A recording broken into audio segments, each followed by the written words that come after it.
அண்மைச் செய்தி சென்னை ஓமந்தூரார் அரசு மருத்துவமனை விடுதியில் மருத்துவ மாணவர் ஒருவர் தற்கொலை செய்து கொண்டுள்ளார். கூடுதல் விவரங்களை செய்தியாளர் சுப்பிரமணியன் வழங்க கேட்கலாம். வணக்கம் சுப்பிரமணியன், தற்கொலை குறித்த காரணம் என்ன?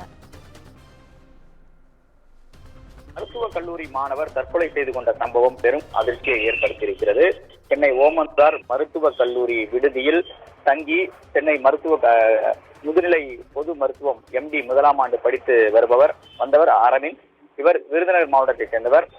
ஓமந்தூரார் அரசு மருத்துவக் கல்லூரி மருத்துவமனை வளாகத்தில் இருக்கக்கூடிய மாணவர் விடுதியில் இவர் தங்கியிருக்கிறார்.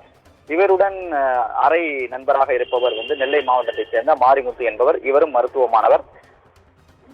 பணி முடித்துவிட்டு நேற்று இரவு மாரிமுத்து தனது அறைக்கு வந்திருக்கிறார்.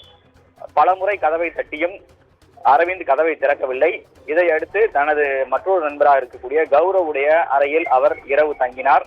அதன் பிறகு இன்று காலை மீண்டும் தனது அறையை தட்டிய போது அரவிந்த் கதவை திறக்கவில்லை. நீண்ட நேரம் தட்டியும் திறக்காத காரணத்தினால் கதவை உடைத்து உள்ளே சென்று பார்த்த போது இறந்த நிலையில் அரவிந்த் இருந்திருக்கிறார். அது மட்டுமல்லாமல் ஊசி ஏற்றி, அதாவது விஷ ஊசியை கையில் ஏற்றி அவர் தற்கொலை செய்து கொண்டதாக சந்தேகம் எழுந்திருக்கிறது. அது மட்டுமல்லாமல் அது தொடர்பாக திருவல்லிக்கேணி போலீசாருக்கு தகவல் கிடைத்து நேரடியாக விசாரணை என்பது நடத்தி வருகிறார்கள். அங்கு இருக்கக்கூடிய தடயங்களை சேகரித்திருக்கிறார்கள்.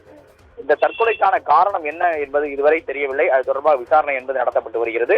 அவருடன் படிக்கக்கூடிய மற்ற மாணவர்களிடமும் விசாரணை என்பது நடத்தப்பட்டு வருவதாக காவல்துறை தரப்பில் தெரிவிக்கப்பட்டிருக்கிறது.